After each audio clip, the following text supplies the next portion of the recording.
Hi friends, this is Bani and welcome to my channel. বন্ধুরা, আজকে আমি তোমাদের জন্য কিছু ইংলিশ সেন্টেন্স নিয়ে এসেছি।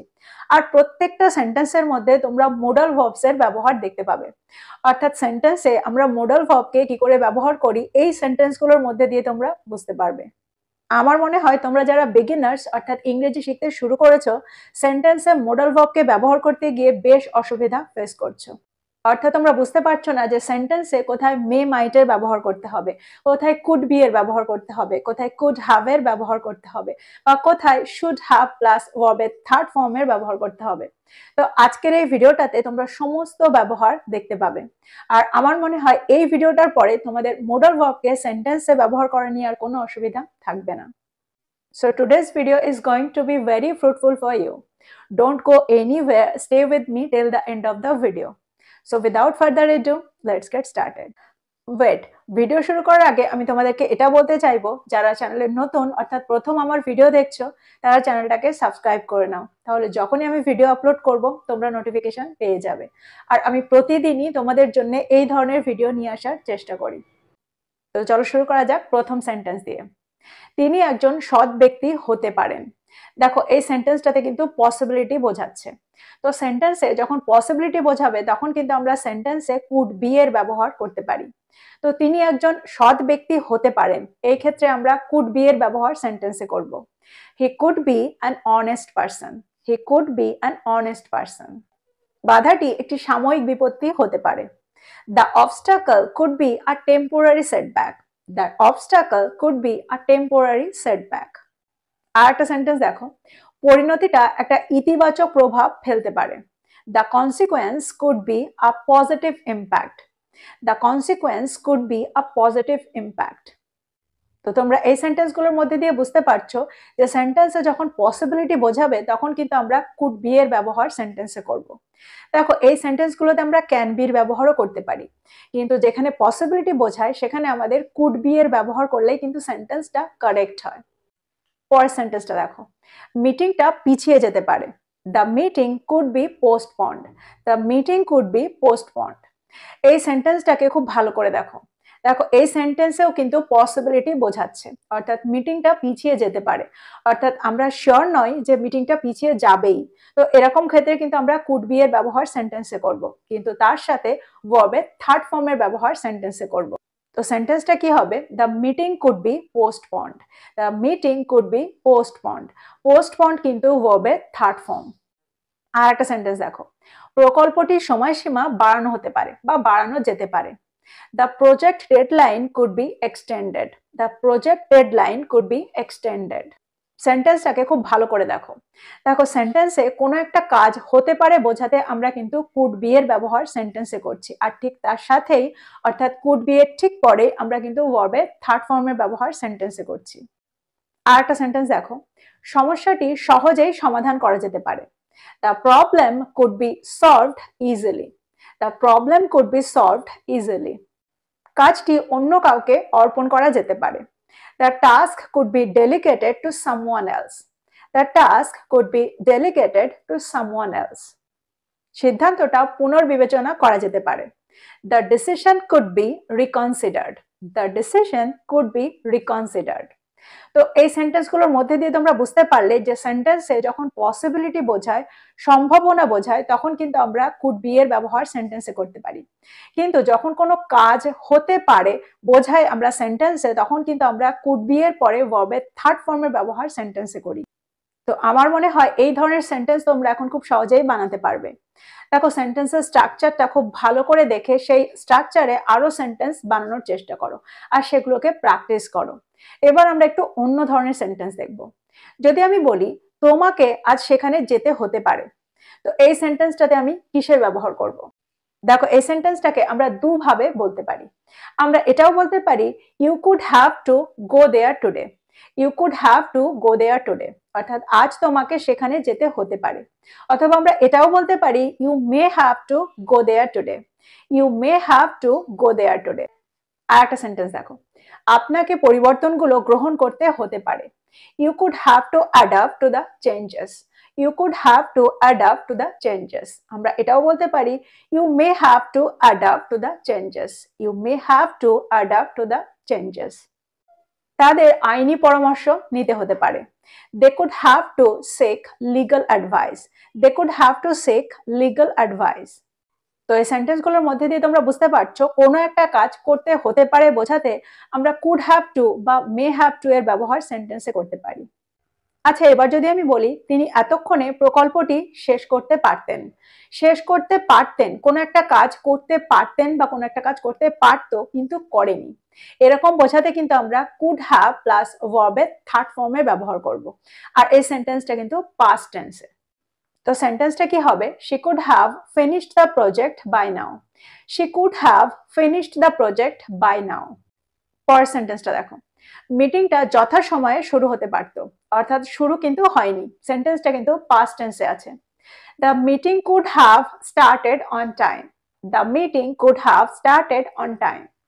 দেখো, কুড হ্যাভ এর ব্যবহারটা আমরা আরো ছোট ছোট সেন্টেন্স দিয়ে বোঝার চেষ্টা করি। যদি আমি বলি তুমি সেখানে যেতে পারতে, তো সেন্টেন্সটাতেও কিন্তু আমি কুড হ্যাভ প্লাস ভার্বের থার্ড ফর্মের ব্যবহার করতে পারি। তো আমরা কি বলবো? You could have gone there. You could have gone there. আমি আজ প্রজেক্টটা সাবমিট করতে পারতাম। সেন্টেন্সটাকে খুব ভালো করে দেখো। দেখো, এই সেন্টেন্সে কোনো একটা কাজ করতে পারতাম, অর্থাৎ সেন্টেন্সটা কিন্তু পাস্ট টেন্সে আছে, আর সেই কাজটা কিন্তু করা হয়নি। তো সেন্টেন্সটা কি হবে? I could have submitted the project today. I could have submitted the project today. আমার মনে হয় এই সেন্টেন্সগুলো তোমরা বুঝতে পেরেছো। আর কুড হ্যাভ দিয়ে এখন তোমরা খুব সহজেই সেন্টেন্স বানাতে পারবে। দেখো, কুডের সমস্ত ব্যবহার নিয়ে কিন্তু আমি এর আগেও ভিডিও তৈরি করেছি, তো সেই ভিডিওটাও তোমরা একবার দেখে নিতে পারো কুডকে খুব ভালো করে বুঝতে আর কুডের সমস্ত রকম ব্যবহারকে সেন্টেন্সে করার জন্য। এবার আমরা দেখব কিছু সেন্টেন্স শুড দিয়ে। দেখো, শুডের ব্যবহার কিন্তু আমরা প্রায় করতে পারি, কিন্তু যখন শুড হ্যাভ এর ব্যবহার সেন্টেন্সে আসে বা শুড হ্যাভ বিন এর ব্যবহার সেন্টেন্সে আসে তখন কিন্তু আমরা আটকে যাই। তো আজকের এই ভিডিওটার পরে আমার মনে হয় তোমাদের শুডের ব্যবহার নিয়ে আর অসুবিধা থাকবে না। সেন্টেন্সগুলোকে খুব ভালো করে দেখো। যদি আমি বলি তোমার কাছে একটা ল্যাপটপ থাকা উচিত, তাহলে আমি কিভাবে সেন্টেন্সটাকে ট্রান্সলেট করব? You should have a laptop. You should have a laptop. তার অর্থ হলো তোমার কাছে একটা ল্যাপটপ থাকা উচিত। তার কাছে একটা স্মার্টফোন থাকা উচিত। She should have a smartphone. She should have a smartphone. কিন্তু এবার আমি যদি বলি তোমার কাছে একটা ল্যাপটপ থাকা উচিত ছিল, তাহলে আমি সেন্টেন্সটাকে কিভাবে তৈরি করব? You should have had a laptop. You should have had a laptop. দেখো, তখন কিন্তু আমরা সেন্টেন্সে শুড হ্যাভ এর সাথে হ্যাড কে যোগ করছি, তাহলে কিন্তু সেন্টেন্সটা পাস্ট টেন্সে তৈরি হবে। তার কাছে একটা স্মার্টফোন থাকা উচিত ছিল। সেন্টেন্সটাকে দেখো, সেন্টেন্সটা কিন্তু পাস্ট টেন্সে আছে, তাহলে আমরা কিভাবে ট্রান্সলেট করব? She should have had a smartphone. She should have had a smartphone. তার সাধারণ বুদ্ধি থাকা উচিত ছিল। She should have had common sense. She should have had common sense. তো এখানে তোমরা বুঝতে পারছো কোনো কিছু থাকা উচিত বোঝালে আমরা শুড হ্যাভ এর ব্যবহার সেন্টেন্সে করব, কিন্তু যখন আমাদের বলতে হবে কোনো কিছু থাকা উচিত ছিল তখন কিন্তু আমরা শুড হ্যাভ প্লাস হ্যাড এর ব্যবহার সেন্টেন্সে করব, আর তারপরে যে অবজেক্টটা থাকা উচিত ছিল সেটার উল্লেখ সেন্টেন্সে করব। আমার মনে হয় এই এক্সাম্পলগুলোর মধ্যে দিয়ে তোমরা should have plus should have had এর ব্যবহার বুঝতে পেরেছো। এবার চলো দেখি শুড হ্যাভ প্লাস ভার্বের থার্ড ফর্মকে আমরা সেন্টেন্সে কি করে ব্যবহার করছি। দেখো, এর আগে আমরা শিখেছি কোনো একটা কাজ করতে পারতো বা করতে পারতেন বোঝাতে আমরা কিন্তু কুড হ্যাভ প্লাস ভার্বের থার্ড ফর্মের ব্যবহার সেন্টেন্সে করে থাকি। ঠিক তেমনি কোনো একটা কাজ করা উচিত ছিল বোঝাতে আমরা সেন্টেন্সে শুড হ্যাভ প্লাস ভার্বের থার্ড ফর্মের ব্যবহার করে থাকি। চলো দেখি কিছু সেন্টেন্স যার মধ্যে দিয়ে আমরা আরো ভালো করে বোঝার চেষ্টা করব। তোমার সময় মতো কাজটা সম্পন্ন করা উচিত ছিল। You should have completed the task on time. You should have completed the task on time. তার উচিত ছিল অবিলম্বে সমস্যাটির সমাধান করা। He should have addressed the issue immediately. He should have addressed the issue immediately. দেখো, সেন্টেন্সটাকে খুব ভালো করে দেখলে তোমরা বুঝতে পারবে আমরা কিন্তু সেন্টেন্সে সাবজেক্ট তারপরে শুড হ্যাভ প্লাস ভার্বের থার্ড ফর্ম প্লাস অবজেক্টের ব্যবহার করেছি।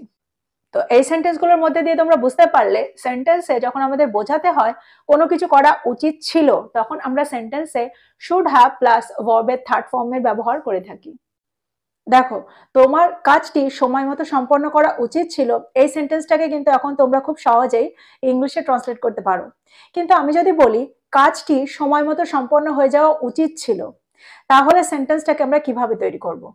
অর্থাৎ এখানে আমি কাউকে নির্দিষ্ট করে বলছি না যে তোমার সময় মতো কাজটা সম্পন্ন করা উচিত ছিল বা তার সময় মতো কাজটা সম্পন্ন করা উচিত ছিল। এখানে আমি বলছি যে কাজটা সময় মতো সম্পন্ন হয়ে যাওয়া উচিত ছিল। তো এই সেন্টেন্সটা কিন্তু প্যাসিভ ভয়েসে আছে। আর এই ধরনের সেন্টেন্সে আমরা কিন্তু শুড হ্যাভ বিন এর ব্যবহার করে থাকি। চলো কিছু সেন্টেন্স দেখি যার মধ্যে দিয়ে আমরা আরো ভালো করে বুঝতে পারবো। প্রতিবেদনটি গতকাল জমা দেওয়া উচিত ছিল। The report should have been submitted yesterday. The report should have been submitted yesterday. এতক্ষণে প্রকল্পটি শেষ হয়ে যাওয়া উচিত ছিল। The project should have been completed by now. The project should have been completed by now. ভুলটা অবিলম্বে শুধরে নেওয়া উচিত ছিল। The mistake should have been rectified immediately. The mistake should have been rectified immediately. দেখো, আমি যদি বলি তোমার গ্রামে থাকা উচিত, তাহলে সেন্টেন্সটাকে আমি কিভাবে তৈরি করব? You should be in the village. You should be in the village. কিন্তু আমি যদি বলি তোমার গ্রামে থাকা উচিত ছিল, তাহলে সেন্টেন্সটাকে আমি কিভাবে তৈরি করব? You should have been in the village. You should have been in the village. দেখো, এই ধরনের সেন্টেন্সে আমি কিন্তু কোনো কাজ করা বোঝাচ্ছি না, আমি কোথাও হওয়া বোঝাচ্ছি বা কোথাও থাকা বোঝাচ্ছি। তো এই ধরনের সেন্টেন্সে কিন্তু subject plus should have been plus অবজেক্টের ব্যবহার আমরা সেন্টেন্সে করব। এখানে কিন্তু আমরা আর third form of the verb অর্থাৎ ভার্বের থার্ড ফর্মের ব্যবহার কিন্তু সেন্টেন্সে করব না। এবার আমরা দেখব মে মাইট দিয়ে কিছু সেন্টেন্স। যদি আমি বলি সে হয়তো আজ আমাদের বাড়িতে আসবে, তাহলে আমি সেন্টেন্সটাকে কিভাবে বলবো? She may come to our house today, বা আমরা এটাও বলতে পারি she might come to our house today. এবার আমরা মে মাইট দিয়ে কিছু সেন্টেন্স দেখব। যদি আমি বলি আজ হয়তো সে আমাদের বাড়িতে আসবে, তাহলে সেন্টেন্সটাকে আমি কিভাবে তৈরি করব? She may come to our house today. She may come to our house today. বা আমরা এটাও বলতে পারি she might come to our house today. দেখো, আমরা কোথায় মে মাইটের ব্যবহার করব? যেখানে পসিবিলিটি বেশি থাকবে সেখানে আমরা মের ব্যবহার করব, আর যেখানে পসিবিলিটি কম থাকবে সেখানে কিন্তু আমরা মাইটের ব্যবহার সেন্টেন্সে করব। এবার আমরা এই সেন্টেন্সটাকে যদি নেগেটিভ তৈরি করি, যদি বলি সে হয়তো আজ আমাদের বাড়িতে আসবে না, তাহলে সেন্টেন্সটাকে কিভাবে তৈরি করব? She may not come to our house today. She may not come to our house today. আমরা এটাও বলতে পারি she might not come to our house today. আচ্ছা, এবার যদি আমি বলি সে হয়তো ঘুমিয়ে পড়েছে, এই সেন্টেন্সটাকে আমি কিভাবে তৈরি করব? দেখো, এখানে হয়তো আছে, তো আমাদেরকে কিন্তু মে বা মাইটের ব্যবহার সেন্টেন্সে করতে হবে। তাহলে আমরা কি বলবো? He may have fallen asleep. He may have fallen asleep. বা আমরা এটাও বলতে পারি he might have fallen asleep. দেখো, এই সেন্টেন্সে কিন্তু আমরা might have বা may have plus third form of the ভার্বের ব্যবহার সেন্টেন্সে করছি। ট্রেনটা হয়তো এতক্ষণে বেরিয়ে গেছে। The train may have left by now. The train may have left by now. But the train might have left by now. তো এই ছিল মডাল ভার্বের ব্যবহার করে কিছু সেন্টেন্স। আমার মনে হয় এই মডাল ভার্বগুলোকে তোমরা খুব সহজেই এখন সেন্টেন্সে ব্যবহার করতে পারবে। তো প্রত্যেকটা মডাল ভার্বস দিয়ে সেন্টেন্স তৈরি করো আর সেগুলোকে ব্যবহার করো, আর খুব তাড়াতাড়ি এই মডাল ভার্বসগুলোর সাথে সরগর হয়ে যাও। আর আজকের ভিডিওটা ভালো লাগলে লাইক করতে ভুলে যেও না, বন্ধুদেরকে শেয়ার করো যারা ইংরেজি শিখছে। So this is all about today. I will be back with another video. Till then, take care. Thank you for watching this video. Bye bye.